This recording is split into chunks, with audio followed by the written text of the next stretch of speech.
আসসালামু আলাইকুম, সবাই কেমন আছেন? আজকে আমি খুবই মজার স্ম্যাশ পটেটো রেসিপি শেয়ার করব।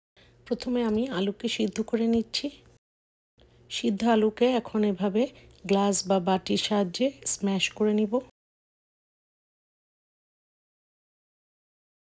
স্ম্যাশ পটেটোতে দেওয়ার জন্য আমি একটা সস বানিয়ে নিয়েছি।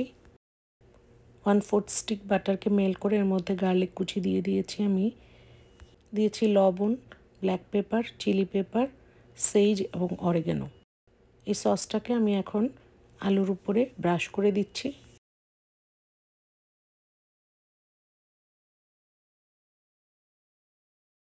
এখন মশলা মাখা আলুকে 425 ডিগ্রি ফারেনহাইটে 20 মিনিটের জন্য বেক করব। এরপর আলুর উপরে চিজ দিয়ে একে আরও 5 মিনিটের জন্য বেক করব। চিজ মেল্ট হওয়ার পর এর মধ্যে ক্র্যানবেরি সস দিয়ে দিয়েছি। তৈরি হয়ে গেল খুবই মজার স্ম্যাশ পটেটো, খুবই ক্রিস্পি রেসিপি। আপনি থ্যাঙ্কসগিভিং অথবা যে কোনো হলিডেতে বানাতে পারেন।